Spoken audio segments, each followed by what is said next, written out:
Hi, welcome to Unit 7. In this unit, we're going to take a radical departure from what we have been doing for the last few units. In particular, we're going to abandon the world of competitive markets in which there are many firms, many consumers, and everybody's a price taker, and we're going to enter the world of imperfect competition. In this unit, we're going to look at markets that are characterized by monopolists, in which a single firm is basically servicing the entire market and no longer takes prices as given. In fact, as you're going to see, it has a lot of power to set prices, and that's going to change things in quite interesting ways.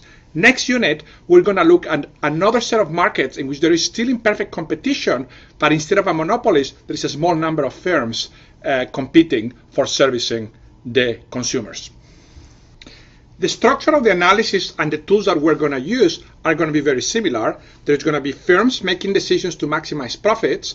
We're going to look at the kind of equilibrium outcomes that they generate, and also their desirability properties, whether the outcomes are efficient and what are the distributional properties. Finally, we're also going to consider whether there is a role for government policy to improve the market, the outcomes generated by the monopolist. Let me highlight one thing that is extremely important, and I don't want you to lose sight of this point. It sometimes confuses some students. We are looking at different models of markets because different markets have different characteristics, and therefore the same model of market doesn't apply to all markets in the economy. So for example, the model of competitive markets applies really well to competition across restaurants for the restaurant market, where there are literally dozens, if not hundreds, of restaurants in every locality competing for service. But it doesn't apply very well to the market for operating systems and software, when a very, very small number of companies are servicing the market. Or if you are like me, you are a devotee of Apple, and in which case your life is in the hands of one company. So we need to expand our model of markets to really be able to answer the fundamental questions of economics: what was produced, how and for whom, and what are the desirable properties of the decisions created by, of the outcome generated by markets in all of the different types of markets. Besides learning how to extend our theories to analyze markets with imperfect competition and carry out government policy analysis in those markets, you're also going to get insights about the real world of the following sort.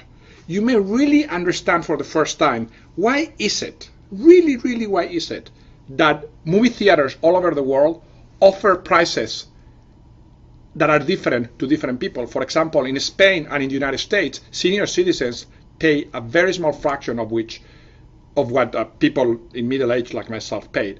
You're also going to get an insight into why airline companies price their goods the way they do, which for example, you may be aware of this. When you travel in an airplane, the price that you pay for your seat may be a fraction or several times what the person sitting next to you does. These models of monopolistic competition and imperfect competition with more than one firm that we are going to cover over this unit will give you insights into this real world phenomena. I want to finish with a process comment for this unit. I've tried to make this unit a little bit shorter than the previous ones because you have been working very hard, and I want to give you a time break to be able to catch up with the rest of the course. So this unit will be slightly shorter than the previous ones, as will be next one, and there will only be 3 problems in the problem set.